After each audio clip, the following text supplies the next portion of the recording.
first law, the law of pure potentiality. The source of all creation is pure consciousness. Pure potentiality is seeking expression from the unmanifest to the manifest.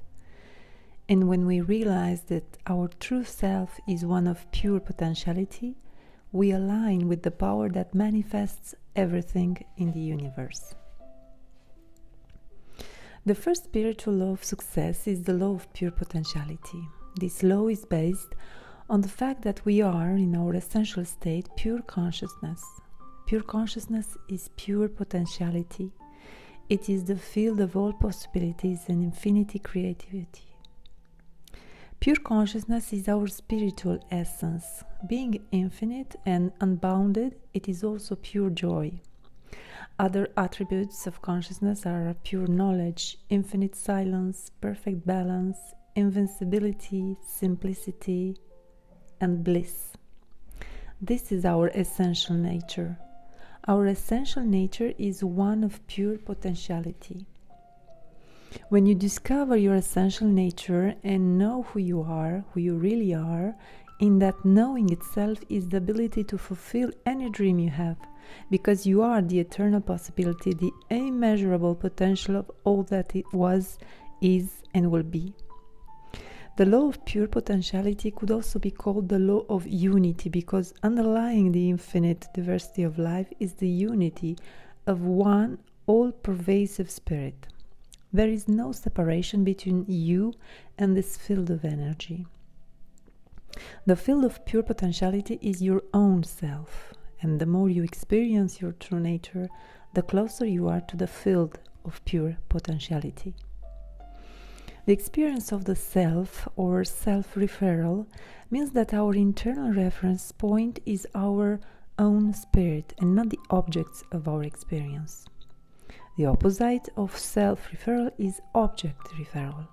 In object referral, we are always influenced by objects outside the self, which include situations, circumstances, people, and things. In object referral, we are constantly seeking the approval of others. Our thinking and our behavior are always in anticipation of a response. It is therefore fear-based. In object referral, we also feel an intense need to control things. We feel an intense need for external power. The need for approval, the need to control things, and the need for external power are needs that are based on fear. This kind of power is not the power of pure potentiality or the power of the self or real power. When we experience the power of the self, there is an absence of fear. There is no compulsion to control or no struggle for approval or external power. In object referral, your internal reference point is your ego. The ego, however, is not who you really are. The ego is your self-image. It is your social mask. It is the role you are playing.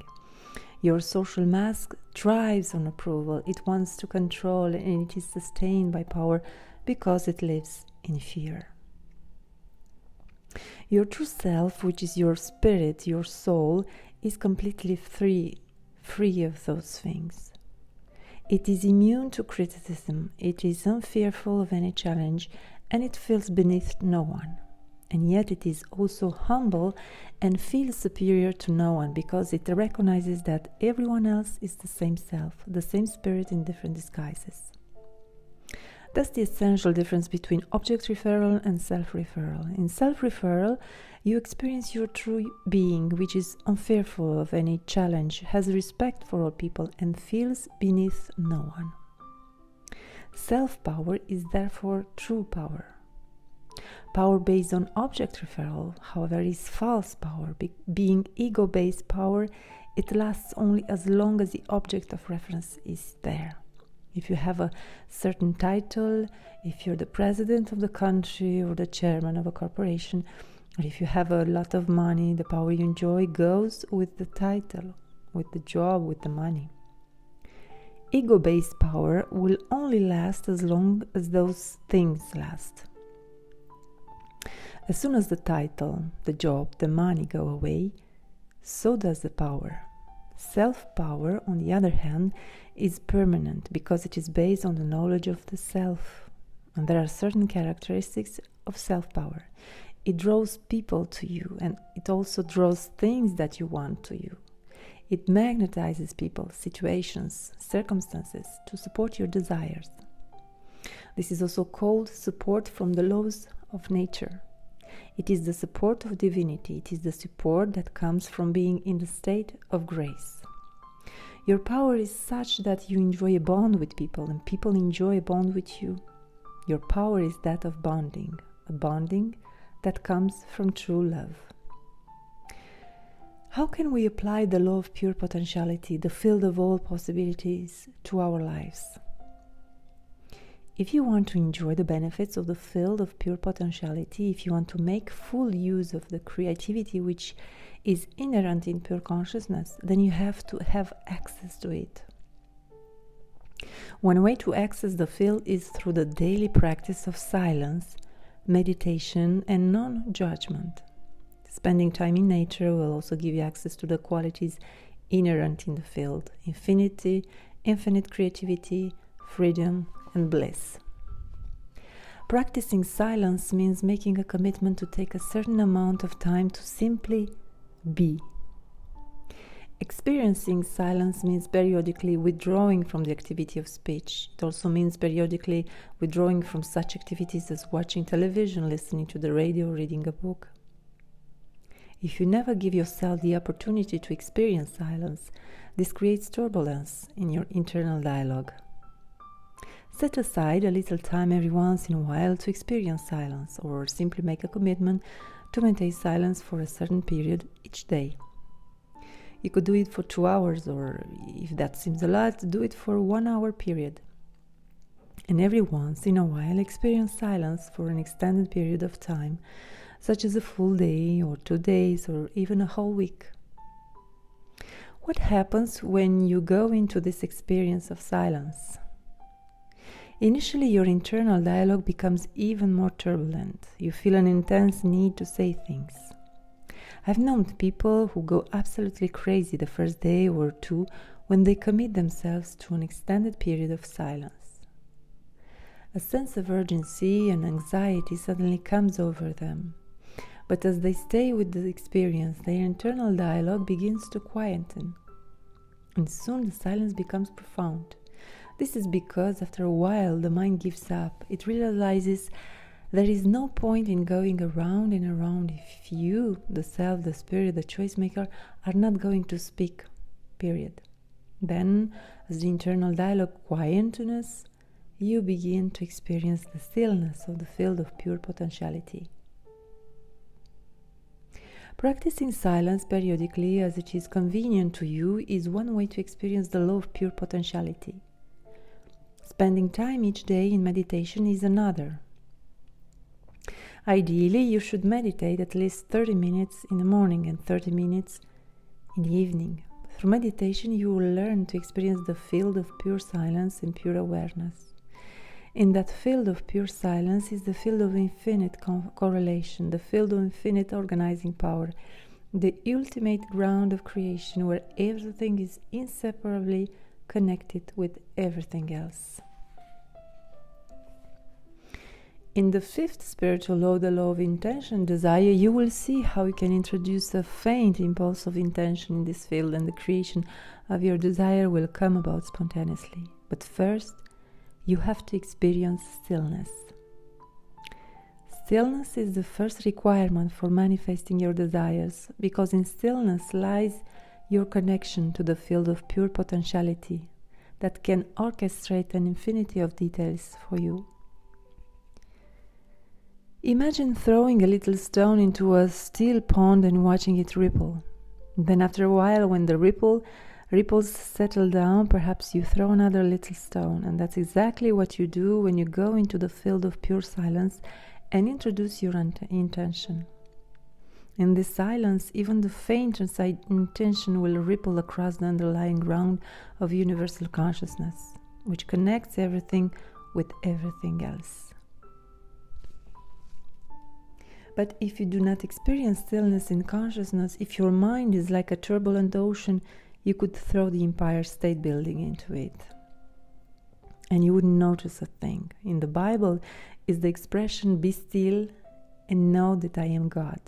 This can only be accomplished through meditation. Another way to access the field of pure potentiality is through the practice of non-judgment. Judgment is the constant evaluation of things as right or wrong, good or bad. When you are constantly evaluating, classifying, labeling, analyzing, you create a lot of turbulence in your internal dialogue. This turbulence constricts the flow of energy between you and the field of pure potentiality. You literally squeeze the gap between thoughts. The gap is your connection to the field of pure potentiality. It is that state of pure awareness, that silent space between thoughts, that inner stillness that connects you to the true power. And when you squeeze the gap, you squeeze your connection to the field of pure potentiality and infinite creativity. There is a prayer in A Course in Miracles that states, "Today I shall judge nothing that occurs." Non-judgment creates silence in your mind. It is a good idea, therefore, to begin your day with that statement. And throughout the day, remind yourself of that statement each time you catch yourself judging. If practicing this procedure for the whole day seems too difficult, then you may simply say to yourself, "For the next 2 hours, I won't judge anything." Or, "For the next hour, I will experience non-judgment." Then you can extend it gradually. Through silence, through meditation, and through non-judgment, you will access the first law, the law of pure potentiality. Once you start doing that, you can add a fourth component to this practice, and that is regularly spending time in direct communion with nature. Spending time in nature enables you to sense the harmonious interaction of all the elements and forces of life, and gives you a sense of unity with all of life. Whether it be a stream, a forest, a mountain, a lake, or the seashore, that connection with nature's intelligence will also help you access the field of pure potentiality. You must learn to get in touch with the innermost essence of your being. This true essence is beyond the ego. It is fearless, it is free, it is immune to criticism, it does not fear any challenge, it is beneath no one, superior to no one, and full of magic, mystery, and enchantment. Access to your true essence will also give you insight into the mirror of relationship, because all relationship is a reflection of your relationship with yourself. For example, if you have guilt, fear, and insecurity over money, or success, or anything else, then these are reflections of guilt, fear, and insecurity as basic aspects of your personality. No amount of money or success will solve these basic problems of existence. Only intimacy with the self will bring about true healing. And when you are grounded in the knowledge of your true self, when you really understand your true nature, you will never feel guilty, fearful, or insecure about money or affluence or fulfilling your desires, because you realize that the essence of all material wealth is life energy. It is pure potentiality, and pure potentiality is your intrinsic nature. As you gain more and more access to your true nature, you will also spontaneously receive creative thoughts, because the field of pure potentiality is also the field of infinite creativity and pure knowledge. Franz Kafka, the Austrian philosopher and poet, once said, "You need not leave your room. Remain sitting at your table and listen. You need not even listen, simply wait. You need not even wait, just learn to be quiet, to become quiet and still and solitary. The world will freely offer itself to you to be unmasked.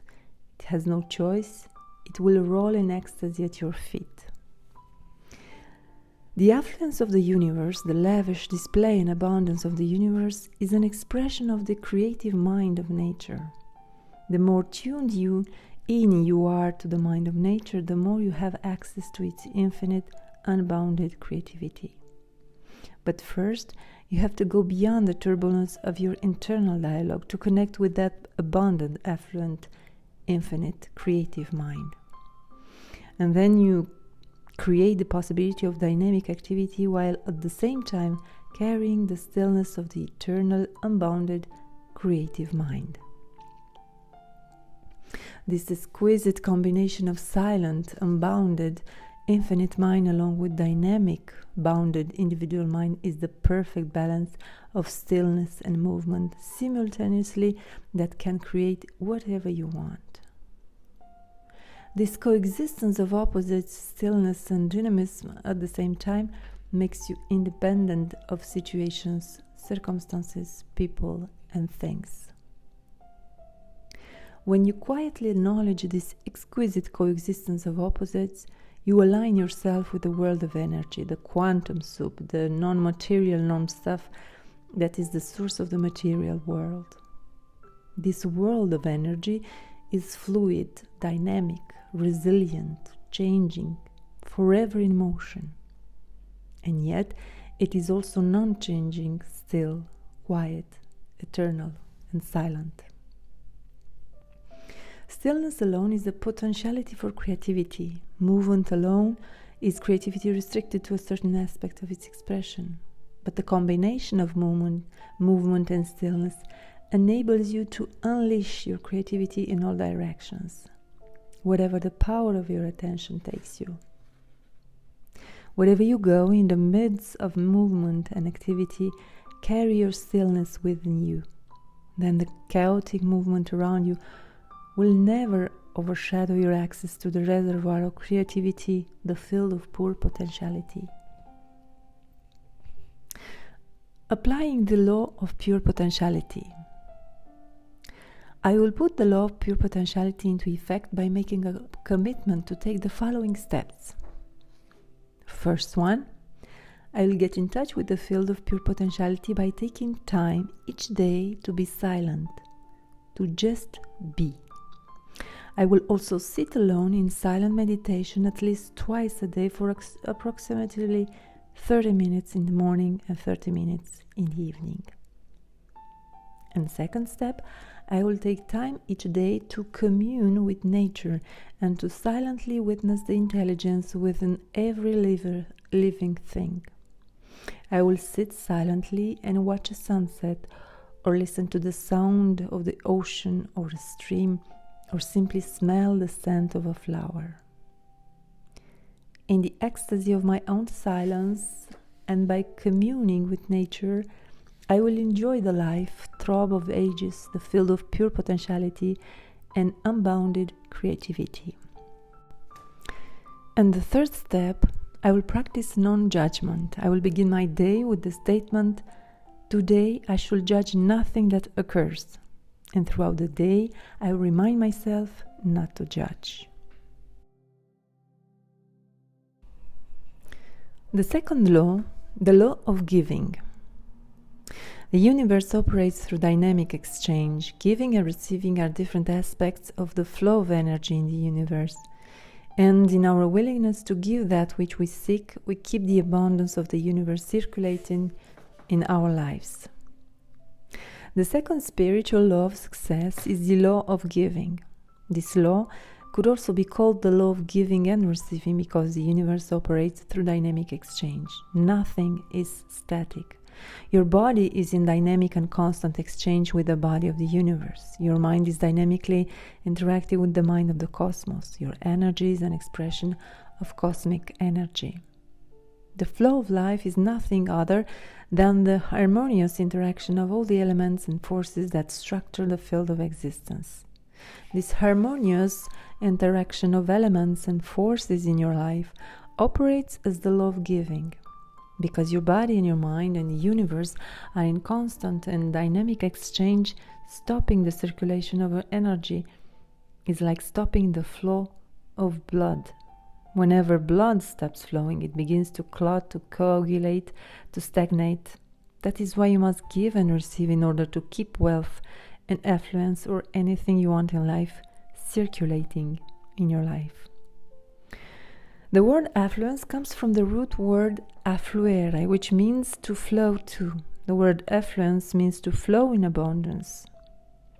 Money is really a symbol of the life energy we exchange and the life energy we use as a result of the service we provide to the universe. Another word for money is currency, which also reflects the flowing nature of energy. The word currency comes from the Latin word currere, which means to run or to flow. Therefore, if we stop the circulation of money, if our only intention is to hold on to our money and hoard it, since it is life energy, we will stop its circulation back into our lives as well. In order to keep that energy coming to us, we have to keep the energy circulating. Like a river, money must keep flowing, otherwise it begins to stagnate, to clog, to suffocate, and strangle its very own life force. Circulation keeps it alive and vital. Every relationship is one of give and take. Giving engenders receiving, and receiving engenders giving. What goes up must come down. What goes out must come back. In reality, receiving is the same thing as giving, because giving and receiving are different aspects of the flow of energy in the universe. And if you stop the flow of either, you interfere with nature's intelligence. In every seed is the promise of thousands of forests, but the seed must not be hoarded. It must give its intelligence to the fertile ground. Through its giving, its unseen energy flows into material manifestation. The more you give, the more you will receive, because you will keep the abundance of the universe circulating in your life. In fact, anything that is of value in life only multiplies when it is given. That which doesn't multiply through giving is neither worth giving nor worth receiving. If through the act of giving you feel you have lost something, then the gift is not truly given and will not cause increase. If you give grudgingly, there is no energy behind that giving. It is the intention behind your giving and receiving that it is the most important thing.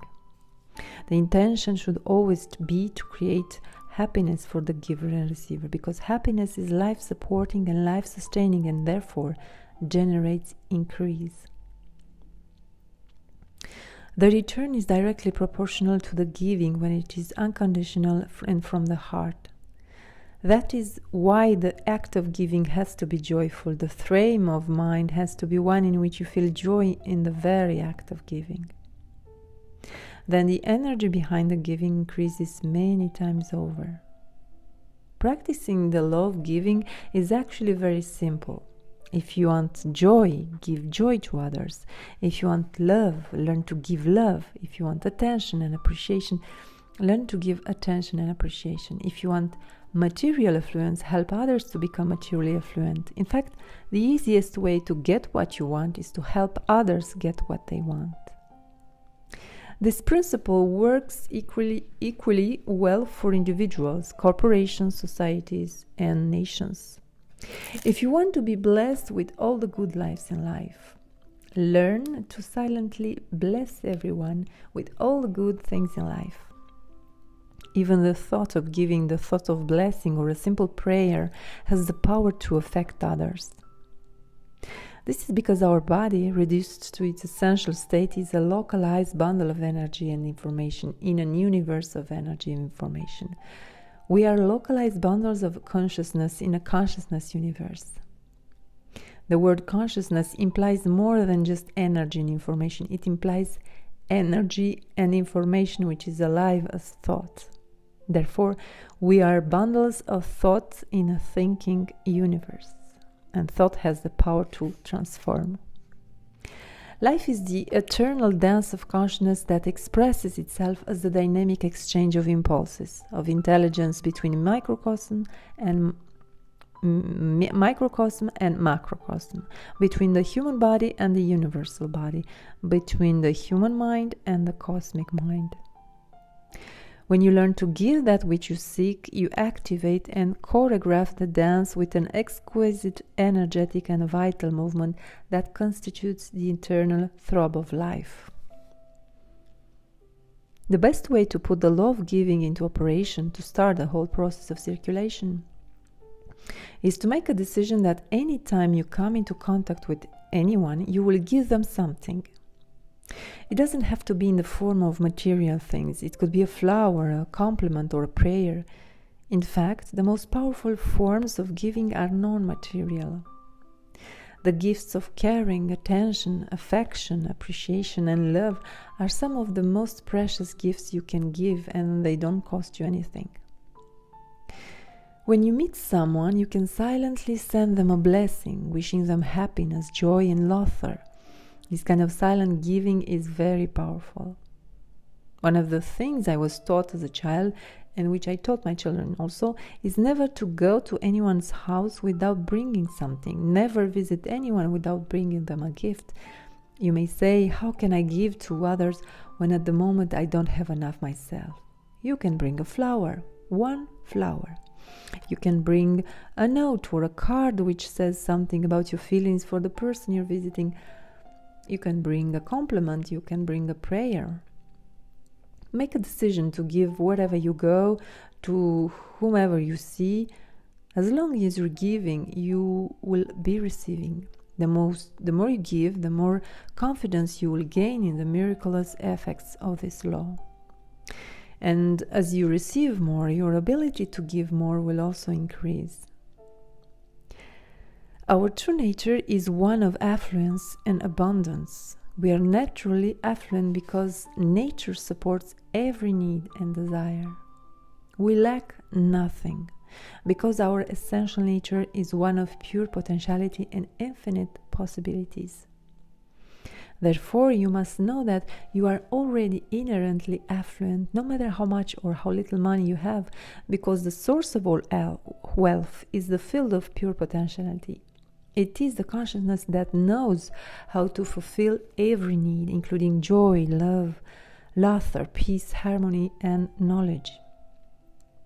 If you seek these things first, not only for yourself but for others, all else will come to you spontaneously. Applying the law of giving. I will put the law of giving into effect by making a commitment to take the following steps. The first step, wherever I go and whoever I encounter, I will bring them a gift. The gift may be a compliment, a flower, a prayer. Today I will give something to everyone I come into contact with. And so I will begin the process of circulating joy, wealth, and affluence in my life and in the lives of others. The second step, today I will gratefully receive all the gifts that life has to offer me. I will receive the gifts of nature, sunlight and the sound of birds singing, or spring showers, or the first snow of winter. I will also be open to receiving from others, whatever it be in the form of a material gift, money, compliment, or a prayer. And the third step, I will make a commitment to keep wealth circulating in my life by giving and receiving life's most precious gifts, the gifts of caring, affection, appreciation, and love. Each time I meet someone, I will silently wish them happiness, joy, and laughter. The third law, the law of karma, or cause and effect. Every action generates a force of energy that returns to us in like kind. What we sow is what we reap. And when we choose actions that bring happiness and success to others, the fruit of our karma is happiness and success. The third spiritual law of success is the law of karma.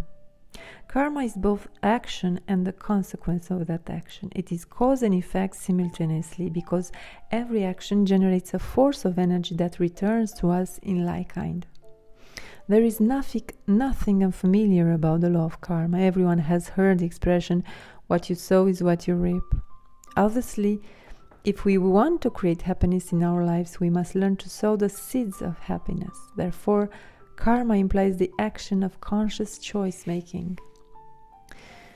You and I are essentially infinite choice makers. In every moment of our existence, we are in that field of all possibilities where we have access to an infinity of choices.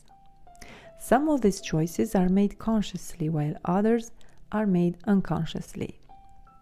But the best way to understand and maximize the use of karmic law is to become consciously aware of the choices we make in every moment.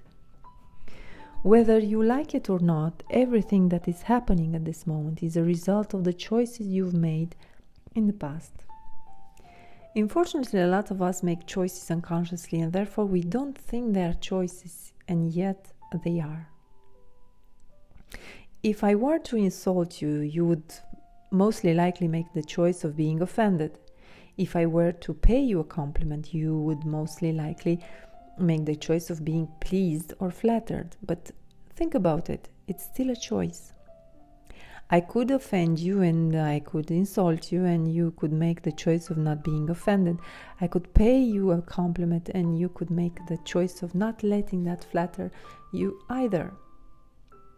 In other words, most of us, even though we are infinite choice makers, have become bundles of conditioned reflexes that are constantly being triggered by people and circumstances into predictable outcomes of behavior. These conditioned reflexes are like Pavlovian conditioning. Pavlov is famous for demonstrating that if you give a dog something to eat every time you ring a bell, soon the dog starts to salivate when you just ring the bell, because it has associated one stimulus with the other. Most of us, as a result of conditioning, have repeated and predictable responses to the stimuli in our environment. Our reactions seem to be automatically triggered by people and circumstances, and we forget that these are still choices that we are making in every moment of our existence. We are simply making these choices unconsciously. If you step back for a moment and witness the choices you are making as you make these choices, then in just this act of witnessing, you take the whole process from the unconscious realm into the conscious realm. This procedure of conscious choice making and witnessing is very empowering. When you make any choice at all, you can ask yourself two things. First of all, what are the consequences of this choice that I am making? In your heart, you will immediately know what these are. Secondly, will this choice that I'm making now bring happiness to me and to those around me? If the answer is yes, then go ahead with that choice. If the answer is no, if that choice brings distress either to you or to those around you, then don't make that choice. It's as simple as that. There is only one choice out of the infinity of choices available in every second that will create happiness for you as well as for those around you. And when you make that one choice, it will result in a form of behavior that is called spontaneous right action. Spontaneous right action is the right action at the right moment. It's the right response to every situation as it happens. It's the action that nourishes you and everyone else who is influenced by that action. There is a very interesting mechanism that the universe has to help you make spontaneously correct choices. The mechanism has to do with sensations in your body. Your body experiences two kinds of sensations. One is a sensation of comfort, the other is a sensation of discomfort. At the moment you consciously make a choice, pay attention to your body and ask your body, if I make this choice, what happens? If your body sends a message of comfort, that's the right choice. If your body sends a message of discomfort, then it's not the appropriate choice. For some people, the message of comfort and discomfort is in the area of the solar plexus, but for most people, it's in the area of the heart. Consciously put your attention in the heart and ask your heart what to do. Then wait for the response, a physical response in the form of a sensation. It may be the faintest level of feeling, but it's there in your body. Only the heart knows the correct answer. Most people think the heart is mushy and sentimental, but it's not. The heart is intuitive, it's holistic, it's contextual, it's relational. It doesn't have a win-loss orientation. It taps into the cosmic computer, the field of pure potentiality, pure knowledge, and infinite organizing power, and takes everything into account. At times, it may not even seem rational, but the heart has a computing ability that is far more accurate and far more precise than anything within the limits of rational thought.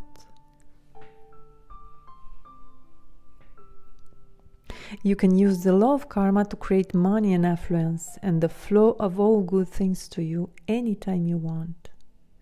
But first, you must become consciously aware that your future is generated by the choices you are making in every moment of your life.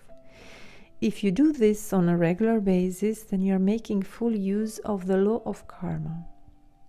The more you bring your choices into the level of your conscious awareness, the more you will make those choices which are spontaneously correct, both for you and those around you. What about past karma and how it is influencing you now? There are 3 things you can do about past karma. One is to pay your karmic debts. Most people choose to do that unconsciously, of course. This may be a choice you make also. Sometimes there's a lot of suffering involved in the payment of those debts, but the law of karma says no debt in the universe ever goes unpaid. There is a perfect accounting system in the universe, and everything is a constant to and fro exchange of energy. The second thing you can do is to transmute or transform your karma to a more desirable experience. This is a very interesting process in which you can ask yourself, as you're paying your karmic debt, what can I learn from this experience? Why is this happening, and what is the message that the universe is giving to me? How can I make this experience useful to my fellow human beings? By doing this, you look for the seed of opportunity and then tie that seed of opportunity with your Dharma, with your purpose in life, which we'll talk about in the 7th spiritual law of success. This allows you to transmute the karma to a new expression. For example, if you break your leg while playing sports, you might ask, what can I learn from this experience? What is the message that the universe is giving me? Perhaps the message is that you need to slow down and be more careful or attentive to your body the next time.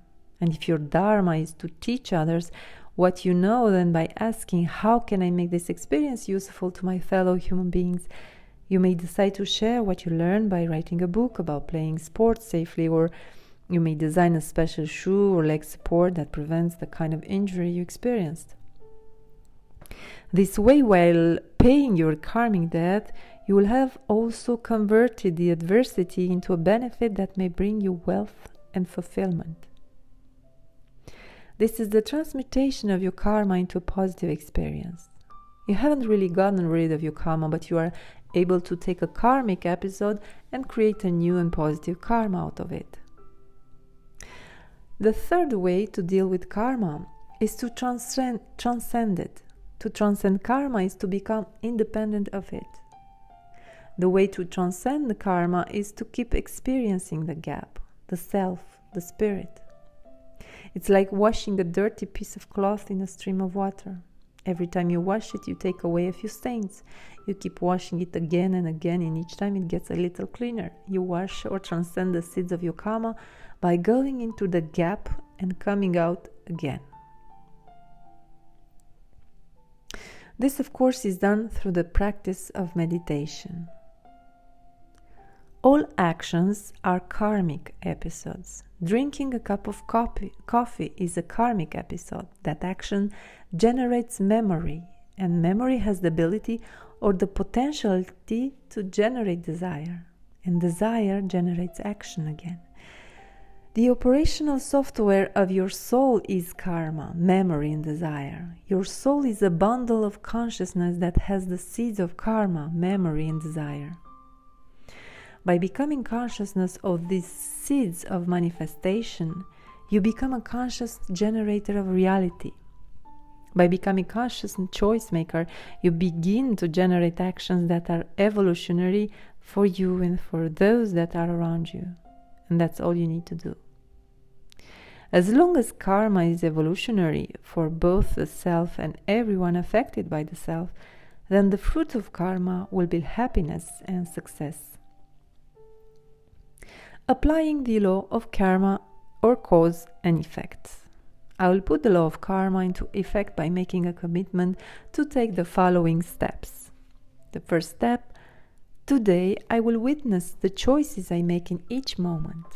And in the mere witnessing of these choices, I will bring them to my conscious awareness.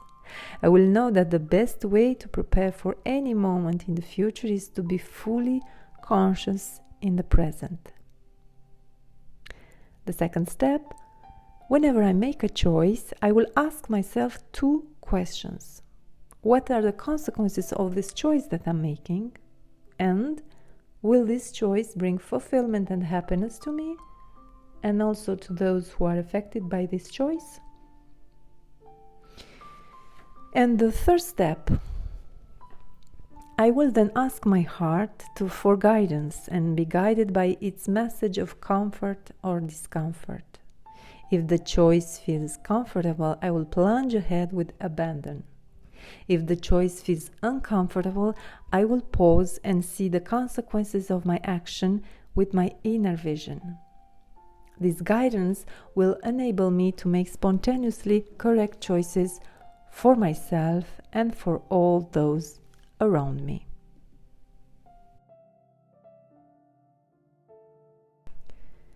The fourth law, the law of least effort. Nature's intelligence functions with effortless ease, with carefreeness, harmony, and love. And when we harness the forces of harmony, joy, and love, we create success and good fortune with effortless ease. The fourth spiritual law of success is the law of least effort. This law is based on the fact that nature's intelligence functions with effortless ease and abandoned carefreeness. This is the principle of least action, of no resistance. This is therefore the principle of harmony of love.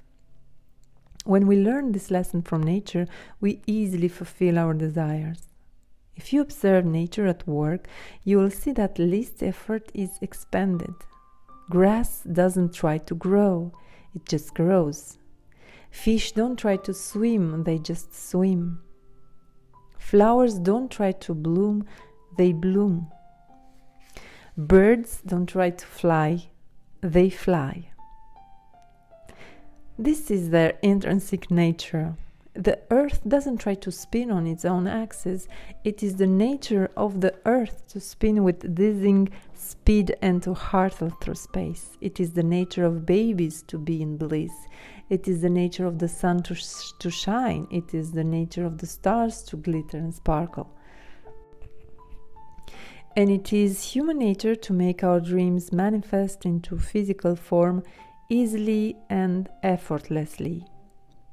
In Vedic science, the age-old philosophy of India, this principle is known as the principle of economy of effort, or do less and accomplish more. Ultimately, you come to the state where you do nothing and accomplish everything. This means that there is just a faint idea and then the manifestation of the idea comes about effortlessly. What is commonly called a miracle is actually an expression of the law of least effort. Nature's intelligence functions effortlessly, frictionlessly, spontaneously. It is non-linear, it is intuitive, holistic, and nourishing. And when you are in harmony with nature, when you are established in the knowledge of your true self, you can make use of the law of least effort. Least effort is expanded when your actions are motivated by love, because nature is held together by the energy of love. When you seek power and control over other people, you waste energy. When you seek money or power for the sake of the ego, you spend energy chasing the illusion of happiness instead of enjoying happiness in the moment. When you seek money for personal gain only, you cut off the flow of energy to yourself and interfere with the expression of nature's intelligence. When your actions are motivated by love, there is no waste of energy. When your actions are motivated by love, your energy multiplies and accumulates, and the surplus of energy you gather and enjoy can be channeled to create anything that you want, including unlimited wealth. You can think of your physical body as a device for controlling energy. It can generate, store, and expand energy. If you know how to generate, store, and expand energy in an efficient way, then you can create any amount of wealth. Attention to the ego consumes the greatest amount of energy. When your internal reference point is the ego, when you seek power and control over other people or seek approval from others, you spend energy in a wasteful way. When that energy is freed up, it can be rechanneled and used to create anything that you want. When your internal reference point is your spirit, when you are immune to criticism and unfearful of any challenge, you can harness the power of love and use energy creatively for the experience of affluence and evolution. In The Art of Dreaming, Don Juan tells Carlos Castaneda, most of our energy goes into upholding our importance. If we were capable of losing some of that importance, two extraordinary things would happen to us. One, we would free our energy from trying to maintain the illusory idea of our grandeur. And two, we would provide ourselves with enough energy to catch a glimpse of the actual grandeur of the universe. There are three components to the law of least effort, three things you can do to put this principle of do less and accomplish more into action. The first component is acceptance. Acceptance simply means that you make a commitment. Today, I will accept people, situations, circumstances, and events as they occur. This means I will know that this moment is as it should be, because the whole universe is as it should be. This moment, the one you're experiencing right now, is the culmination of all the moments you have experienced in the past. This moment is as it is because the entire universe is as it is. When you struggle against this moment, you're actually struggling against the entire universe. Instead, you can make the decision that today you will not struggle against the whole universe by struggling against this moment. This means that your acceptance of this moment is total and complete. You accept things as they are, not as you wish they were in this moment. This is important to understand. You can wish for things in the future to be different, but in this moment you have to accept things as they are. When you feel frustrated or upset by a person or a situation, remember that you are not reacting to the person or the situation, but to your feelings about the person or the situation. These are your feelings, and your feelings are not someone else's fault. When you recognize and understand this completely, you are ready to take responsibility for how you feel and to change it. And if you can accept things as they are, you are ready to take responsibility for your situation and for all the events you see as problems. This leads us to the second component of the law of least effort, responsibility. What does responsibility mean? Responsibility means not blaming anyone or anything for your situation, including yourself. Having accepted this circumstance, this event, this problem, responsibility then means the ability to have a creative response to the situation as it is now. All problems contain the seeds of opportunity, and this awareness allows you to take the moment and transform it to a better situation or thing. Once you do this, every so-called upsetting situation will become an opportunity for the creation of something new and beautiful, and every so-called tormentor or tyrant will become your teacher. Reality is an interpretation, and if you choose to interpret reality in this way, you will have many teachers around you and many opportunities to evolve. Whenever confronted by a tyrant, tormentor, teacher, friend, or foe, they all mean the same thing. Remind yourself, this moment is as it should be. Whatever relationships you have attracted in your life at this moment are precisely the ones you need.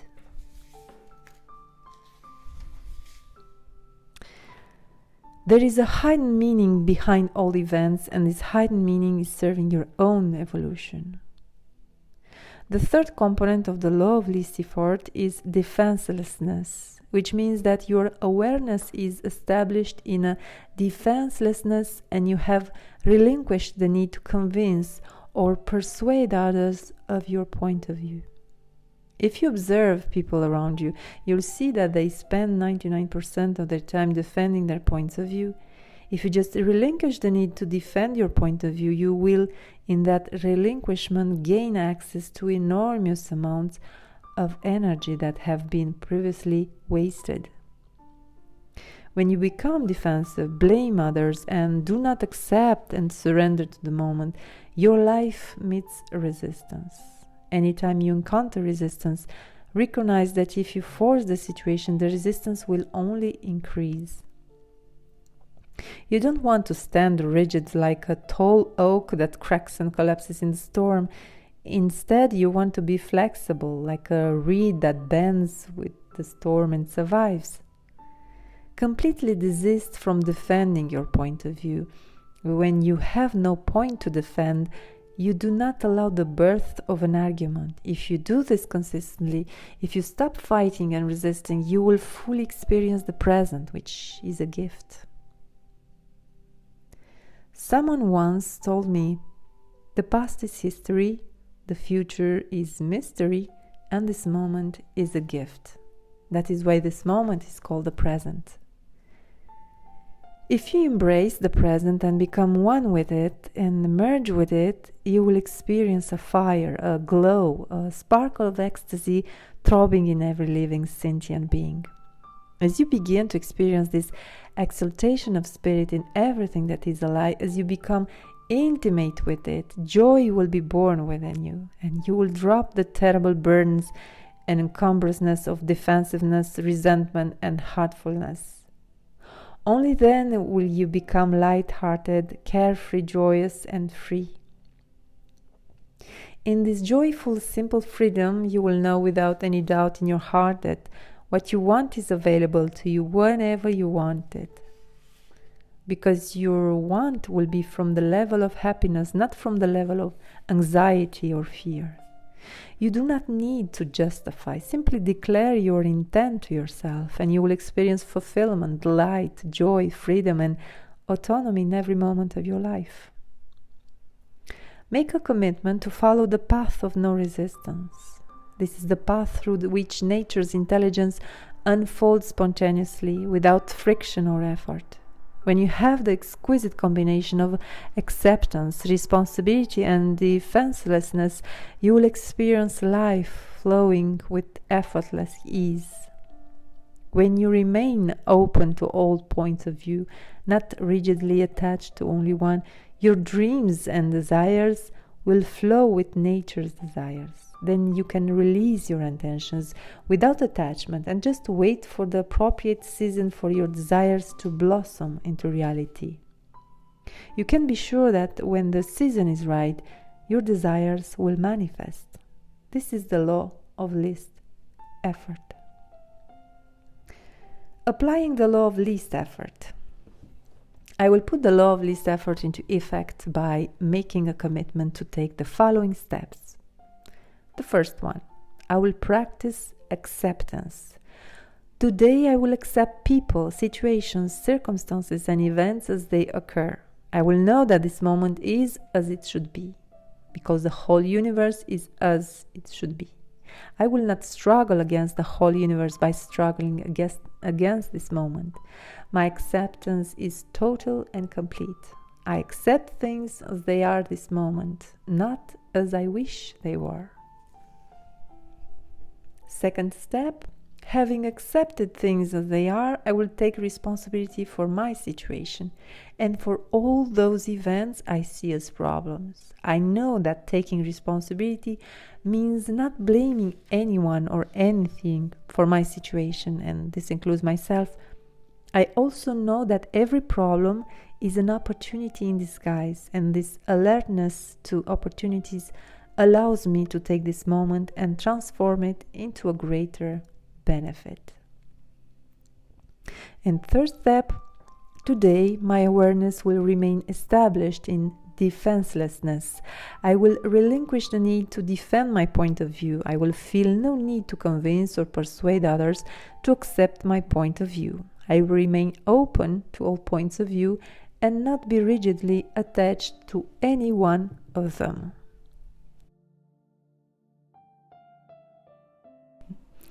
The fifth law, the law of intention and desire. Inherent in every intention and desire is the mechanics for its fulfillment. Intention and desire in the field of pure potentiality have infinite organizing power. And when we introduce our intention in the fertile ground of pure potentiality, we put this infinite organizing power to work for us. The fifth spiritual law of success is the law of intention and desire. This law is based on the fact that energy and information exist everywhere in nature. In fact, at the level of the quantum field, there is nothing other than energy and information. The quantum field is just another label for the field of pure consciousness or pure potentiality, and this quantum field is influenced by the intention and desire. Let's examine this process in detail. A flower, a rainbow, a tree, a blade of grass, a human body, when broken down to their essential components, are energy and information. The whole universe, in its essential nature, is the movement of energy and information. The only difference between you and a tree is the informational and energy content of your respective bodies. On the material level, both you and the tree are made up of the same recycled elements, mostly carbon, hydrogen, oxygen, nitrogen, and other elements in minute amount. You could buy these elements in a hardware store for a couple of dollars. The difference, therefore, between you and the tree is not the carbon or the hydrogen or the oxygen.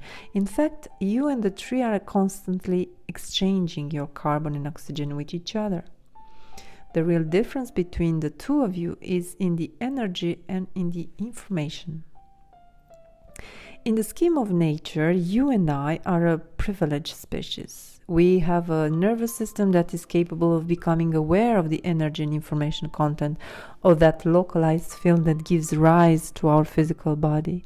We experience this field subjectively as our own thoughts, feelings, emotions, desires, memories, instincts, drives, and beliefs.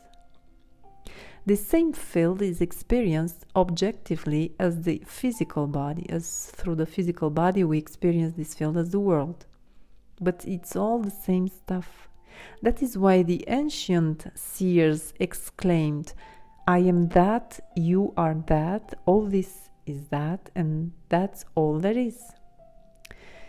Your body is not separate from the body of the universe, because at quantum mechanical levels there are no well-defined edges.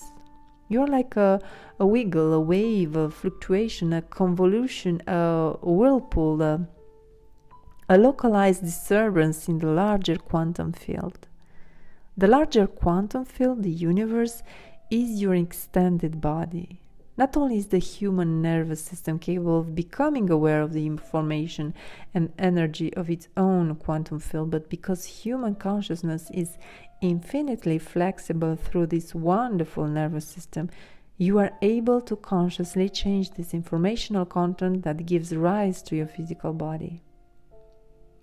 You can consciously change the energy and informational content of your own quantum mechanical body, and therefore influence the energy and informational content of your extended body, your environment, your world, and cause things to manifest in it.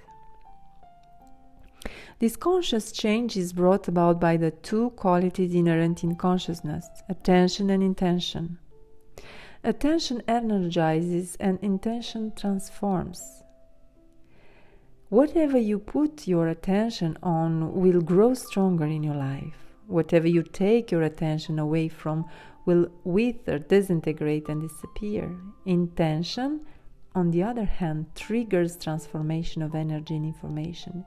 Intention organizes its own fulfillment.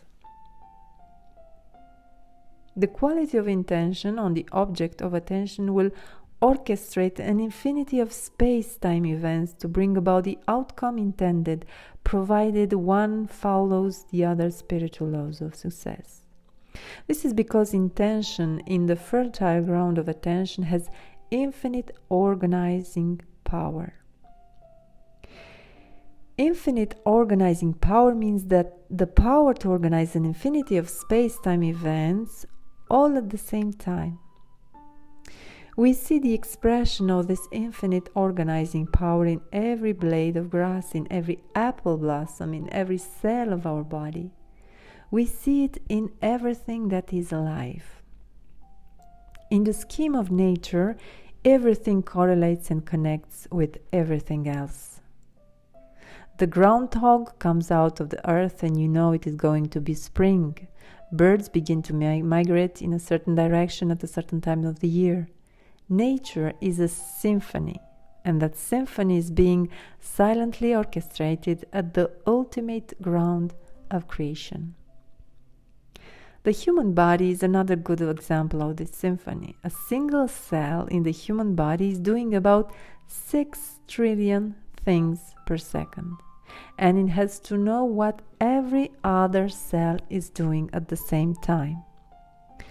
The human body can play music, kill germs, make a baby, recite poetry, and monitor the movement of stars all at the same time, because the field of infinite correlation is part of its information field. What is remarkable about the nervous system of the human species is that it can command this infinite organizing power through conscious intent. Intent in the human species is not fixed or locked into a rigid network of energy and information. It has infinite flexibility. In other words, as long as you do not violate the other laws of nature, through your intent, you can literally command the laws of nature to fulfill your dreams and desires. You can put the cosmic computer with its infinite organizing power to work for you. You can go to that ultimate ground of creation and introduce an intention, and just by introducing the intention, you activate the field of infinite correlation. Intention lays the groundwork for the effortless, spontaneous, frictionless flow of pure potentiality, seeking expression from the unmanifest to the manifest. The only caution is that you use your intention for the benefit of mankind. This happens spontaneously when you are in alignment with the 7 spiritual laws of success. Intention is the real power behind desire. Intent alone is very powerful because intent is desire without attachment to the outcome. Desire alone is weak because desire in most people is attention with attachment. Intent is desire with strict adherence to all the other laws, but particularly the law of detachment, which is the 6th spiritual law of success. Intention combined with detachment leads to life-centered present moment awareness, and when action is performed in present moment awareness, it is most effective. Your intent is for the future, but your attention is in the present. As long as your attention is in the present, then your intent for the future will manifest, because the future is created in the present. You must accept the present as is. Accept the present and intend the future. The future is something you can always create through detached intention, but you should never struggle against the present. The past, present, and future are all properties of consciousness. The past is recollection, memory. The future is anticipation. The present is awareness. Therefore, time is the movement of thought. Both past and future are born in the imagination. Only the present, which is awareness, is real and eternal. It is the potentiality for space-time, matter, and energy. It is an eternal field of possibilities, experiencing itself as abstract forces, whether they be light, heat, electricity, magnetism, or gravity. These forces are neither in the past nor in the future. They just are. Our interpretation of these abstract forces gives us the experience of concrete phenomena and form. Remembered interpretations of abstract forces create the experience of the past. Anticipatory interpretations of the same abstract forces create the future. They are the qualities of attention in consciousness. When these qualities are freed from the burden of the past, then action in the present becomes the fertile ground for the creation of the future. Intention, grounded in this detached freedom of the present, serves as the catalyst for the right mix of matter, energy, and space-time events to create whatever it is that you desire. If you have life-centered, present moment awareness, then the imaginary obstacles, which are more than 90% of perceived obstacles, disintegrate and disappear. The remaining 5 to 10% of perceived obstacles can be transmuted into opportunities through one pointed intention. One pointed intention is that quality of attention that is unbending in its fixity of purpose. One pointed intention means holding your attention to the intended outcome with such unbending purpose that you absolutely refuse to allow obstacles to consume and dissipate the focused quality of your attention. There is a total and complete exclusion of all obstacles from your consciousness. You are able to maintain an unshakable serenity while being committed to your goal with intense passion. This is the power of detached awareness and one-pointed, focused intention simultaneously. Learn to harness the power of intention, and you can create anything you desire. You can still get results through effort and through trying, but at a cost. The cost is stress, heart attacks, and the compromised function of your immune system. It is much better to execute the following 5 steps in the law of intention and desire. When you follow these 5 steps for fulfilling your desires, intention generates its own power. First step, slip into the gap. This means to center yourself in that silent space between thoughts, to go into the silence, that level of being, which is your essential state. Second step, established in that staying of being, release your intentions and desires. When you are actually in the gap, there is no thought, there is no intention, but as you come out of the gap, at that junction between the gap and a thought, you introduce the intention. If you have a series of goals, you can write them down and have your intention focused on them before you go into the gap. If you want a successful career, for example, you go into the gap with that intention, and the intention will already be there as a faint flicker in your awareness.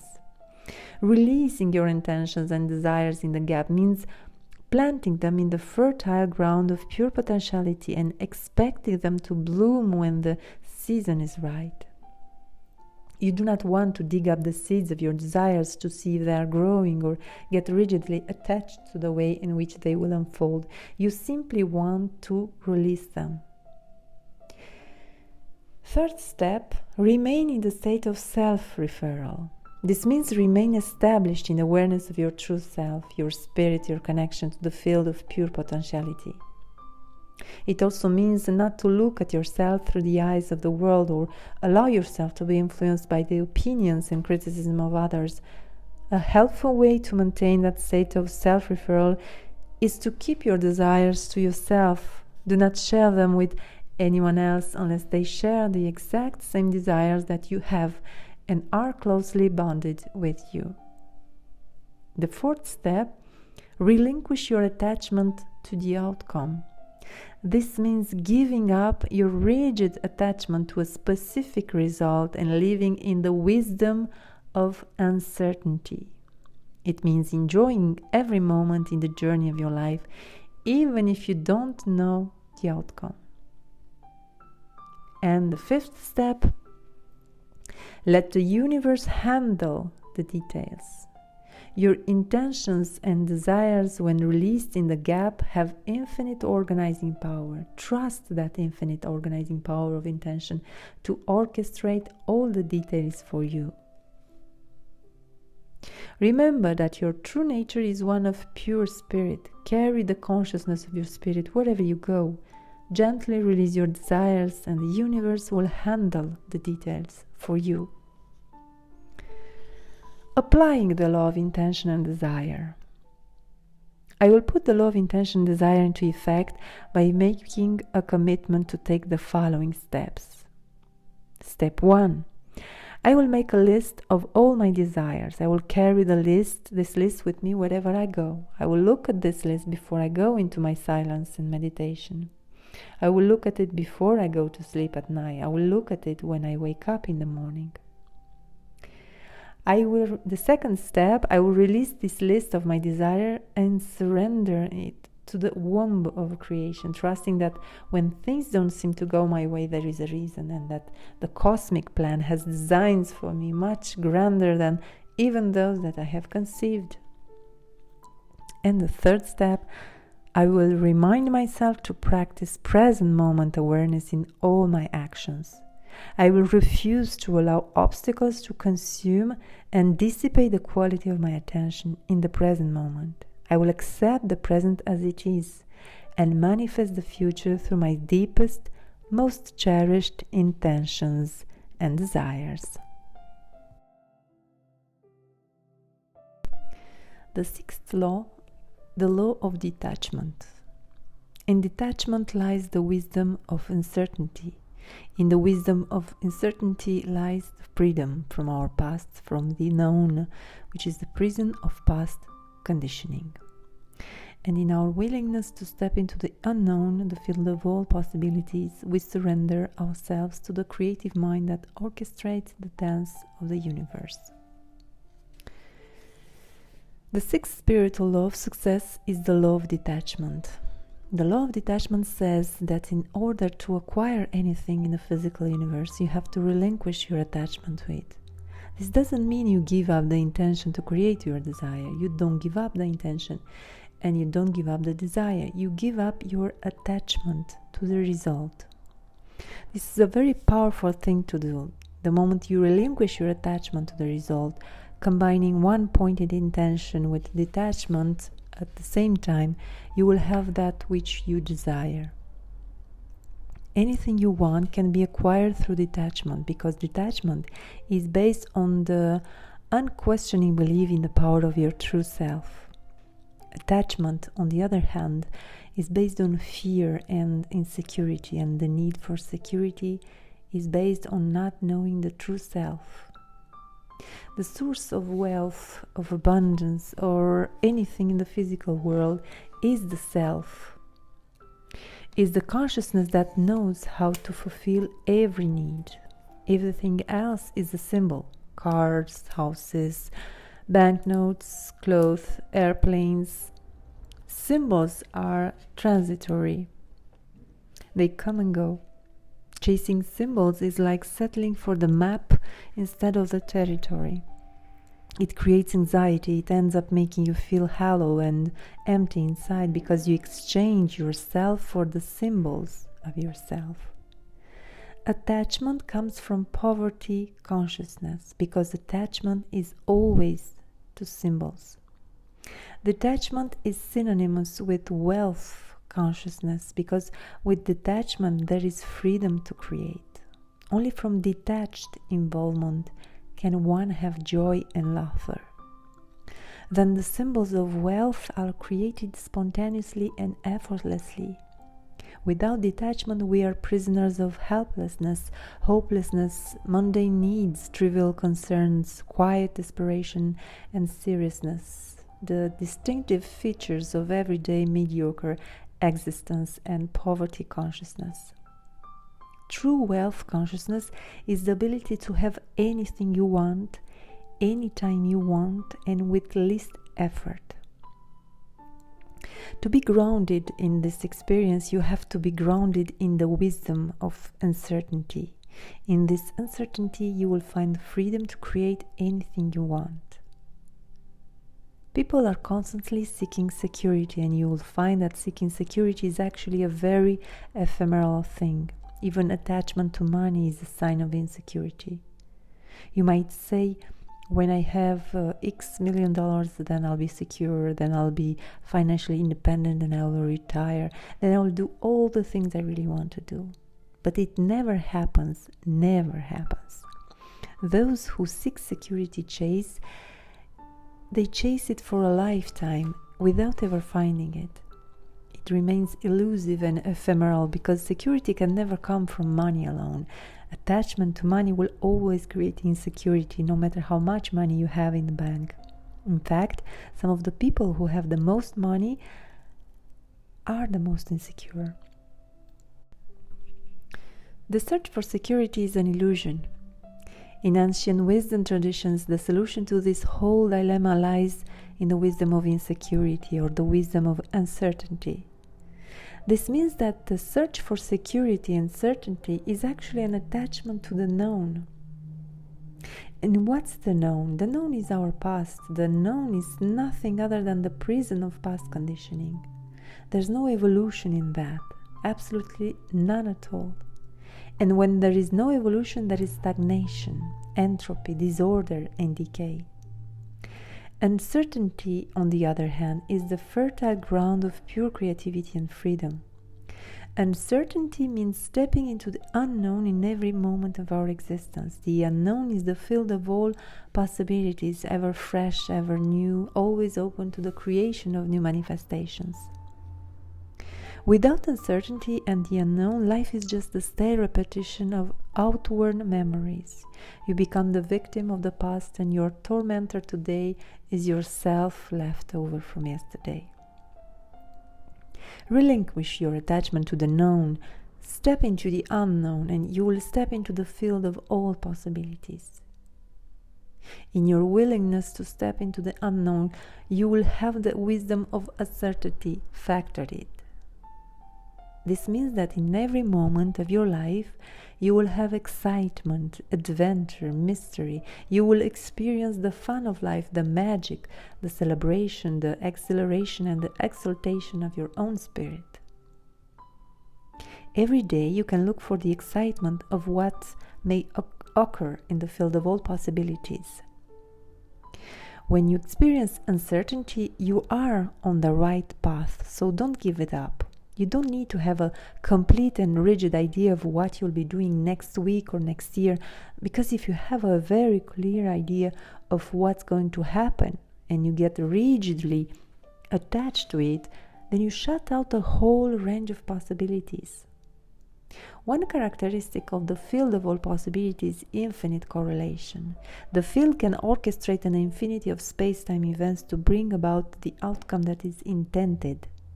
But when you are attached, your intention gets locked into a rigid mindset, and you lose the fluidity, the creativity, and the spontaneity inherent in the field.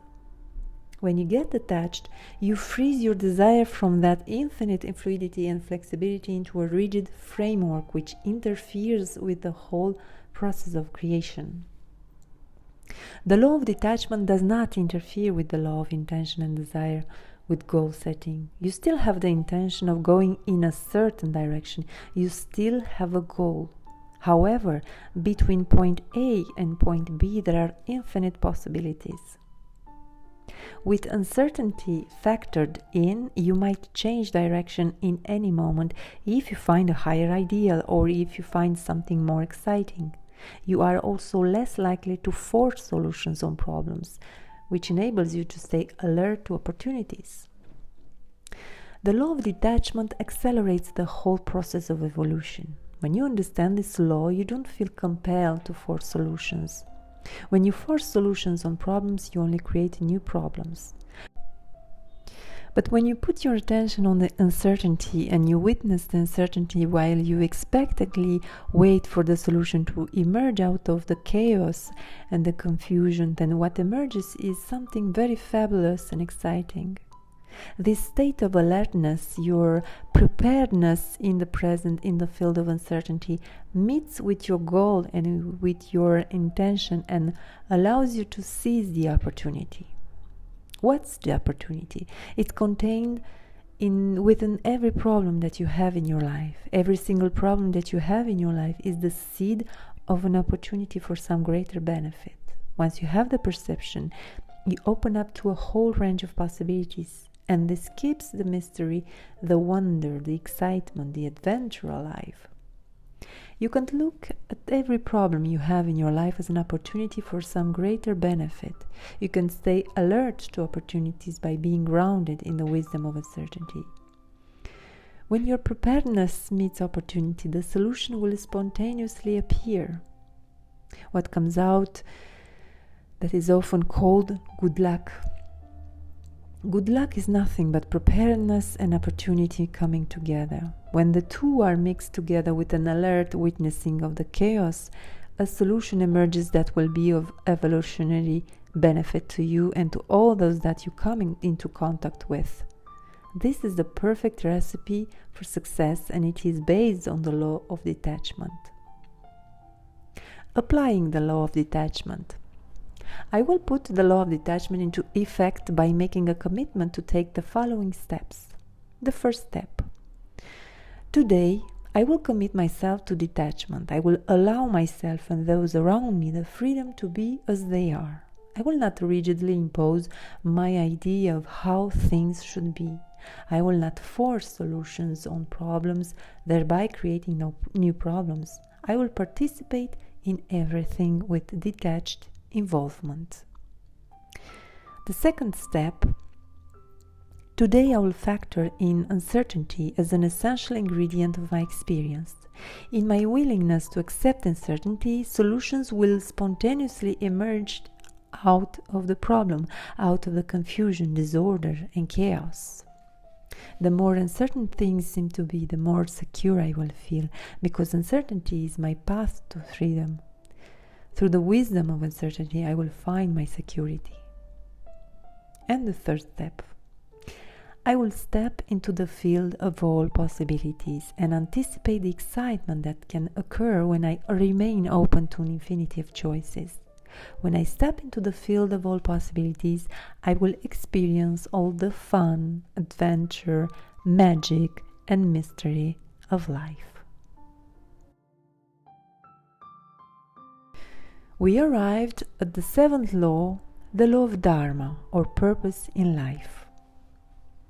Dharma is a Sanskrit word that means purpose in life. The law of Dharma says that we have taken manifestation in physical form to fulfill a purpose. The field of pure potentiality is divinity in its essence, and the divine takes human form to fulfill a purpose. According to this law, you have a unique talent, a unique way of expressing it. There is something that you can do better than anyone else in the whole world, and for every unique talent and unique expression of that talent, there are also unique needs. When these needs are matched with the creative expression of your talent, that is the spark that creates affluence. Expressing your talents to fulfill needs creates unlimited wealth and abundance. If you could start children right from the beginning with this thought, you'd see the effect it has on their lives. In fact, I did this with my own children. Again and again, I told them there was a reason why they were here, and they had to find out what that reason was for themselves. From the age of 4 years, they heard this. I also taught them to meditate when they were about the same age, and I told them, I never ever want you to worry about making a living. If you are unable to make a living when you grow up, I'll provide for you, so don't worry about that. I don't want you to focus on doing well in school. I don't want you to focus on getting the best grades or going to the best colleges.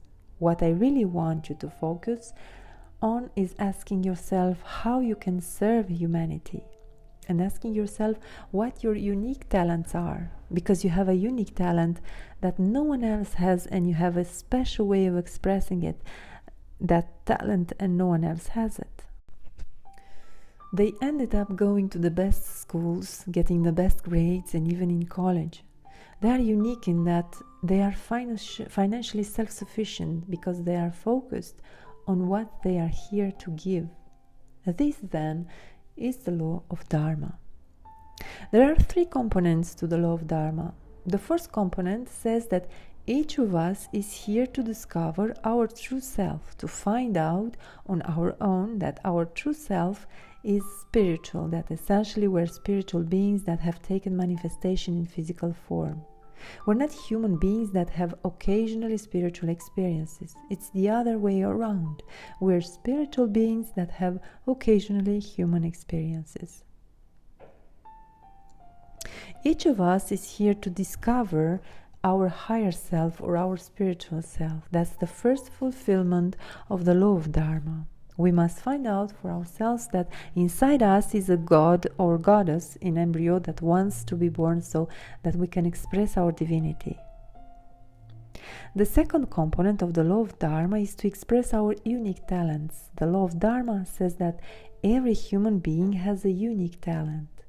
You have a talent that is unique in its expression, so unique that there's no one else alive on this planet that has that talent or that expression of that talent.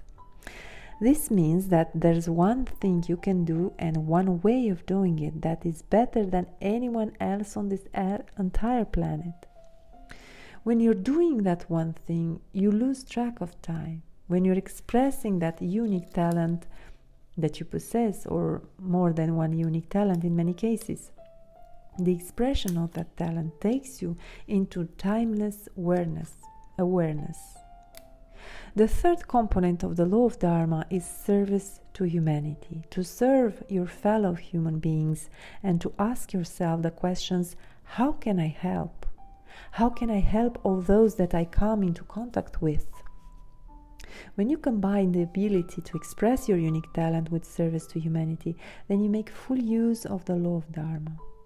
And coupled with the experience of your own spirituality, the field of pure potentiality, there is no way you will not have access to unlimited abundance, because that is the real way abundance is achieved.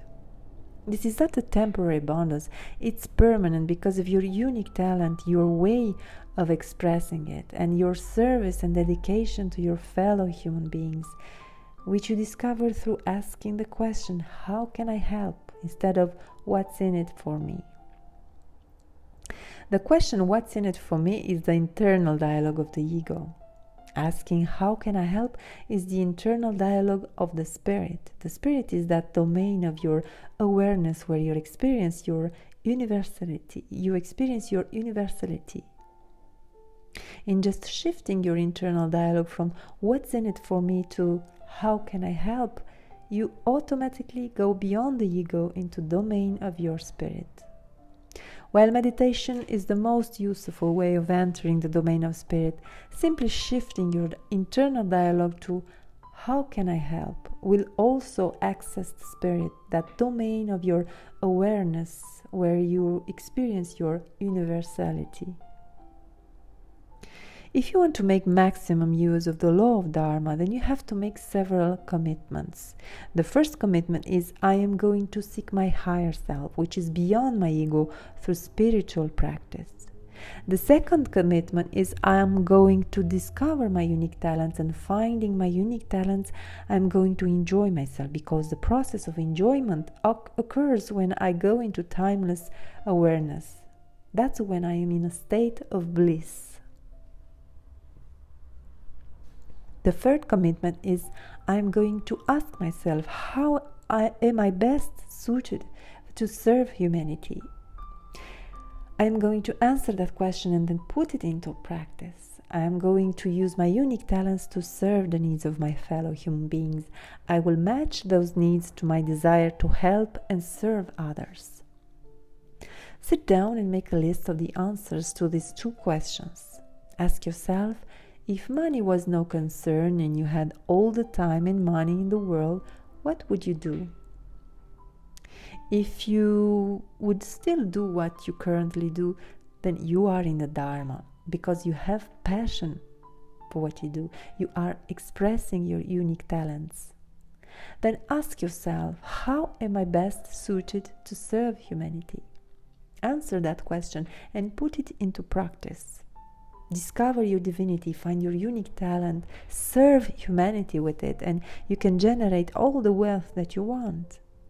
When your creative expressions match the needs of your fellow humans, then wealth will spontaneously flow from the unmanifest into the manifest, from the realm of the spirit to the world of the form. You will begin to experience your life as a miraculous expression of divinity, not just occasionally, but all the time.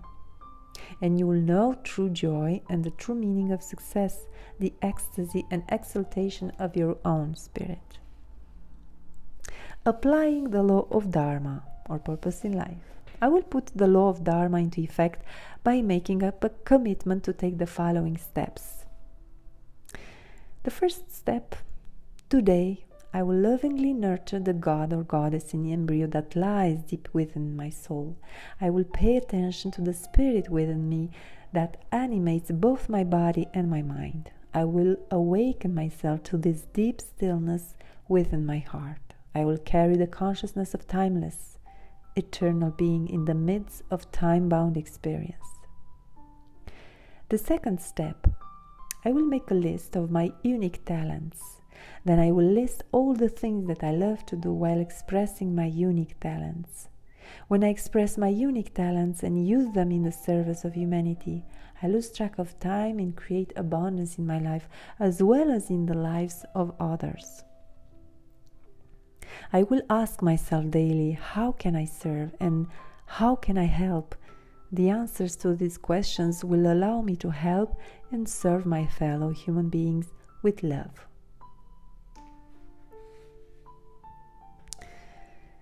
Conclusion.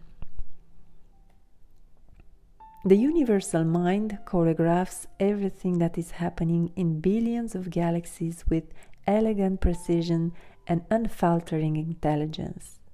Its intelligence is ultimate and supreme, and it permits every fiber of existence, from the smallest to the largest, from the atom to the cosmos. Everything that is alive is an expression of this intelligence, and this intelligence operates through the 7 spiritual laws. If you look at any cell in the human body, you will see through its functioning the expression of these laws. Every cell, whether it's a stomach cell or a heart cell or a brain cell, has its birth in the law of pure potentiality. DNA is a perfect example of pure potentiality. In fact, it is the material expression of pure potentiality. The same DNA existing in every cell expresses itself in different ways in order to fulfill the unique requirements of that particular cell.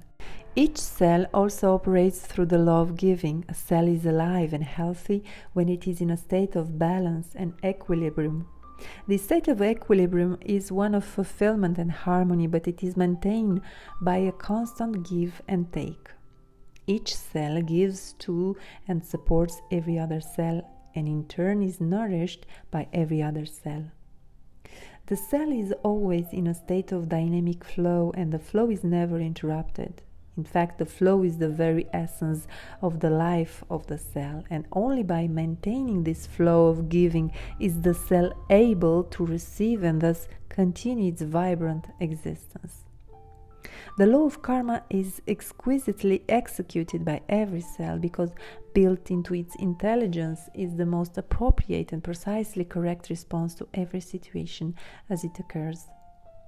The law of least effort is also exquisitely executed by every cell in the body. It does its job with quiet efficiency in the state of restful alertness.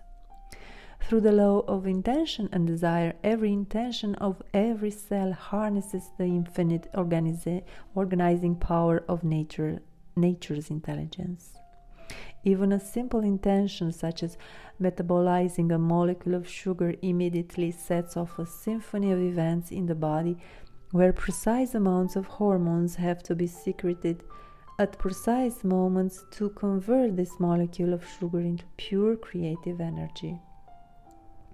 Of course, every cell expresses the law of detachment. It is detached from the outcome of its intentions. It doesn't stumble or falter because its behavior is a function of life-centered, present moment awareness. Each cell also expresses the law of Dharma. Each cell must discover its own source, the higher self. It must serve its fellow beings and express its unique talents. Heart cells, stomach cells, and immune cells all have their source in the higher self, the field of pure potentiality. And because they are directly linked to this cosmic computer, they can express their unique talents with effortless ease and timeless awareness. Only by expressing their unique talents can they maintain both their own integrity and the integrity of the whole body. The internal dialogue of every cell in the human body is, how can I help? The heart cells want to help the immune cells want to help the stomach and lung cells, and the brain cells are listening to and helping every other cell. Every cell in the human body has only one function: to help every other cell. By looking at the behavior of the cells of our own body, we can observe the most extraordinary and efficient expression of the 7 spiritual laws. This is the genius of nature's intelligence. These are the thoughts of God. The rest are details. The 7 spiritual laws of success are powerful principles that will enable you to attain self-mastery. If you put your attention on these laws and practice the steps outlined in this book, you will see that you can manifest anything you want, all the affluence, money, and success that you desire.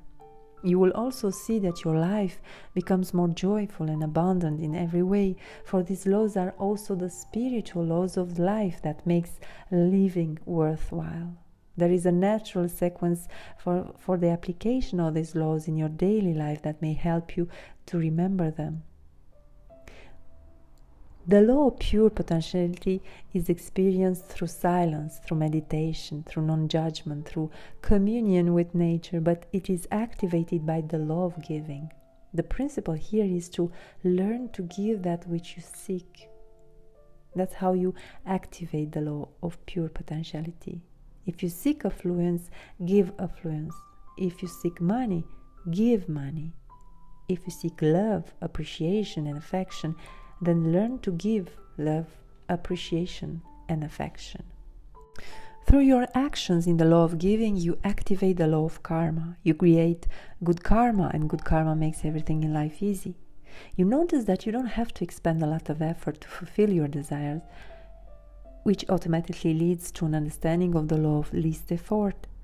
When everything is easy and effortless, and your desires keep getting fulfilled, you spontaneously begin to understand the law of intention and desire. Fulfilling your desires with effortless ease makes it easy for you to practice the law of detachment.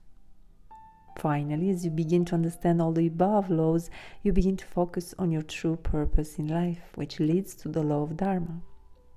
Through the use of this law, by expressing your unique talents, and fulfilling the needs of your fellow humans, you begin to create whatever you want, whenever you want it.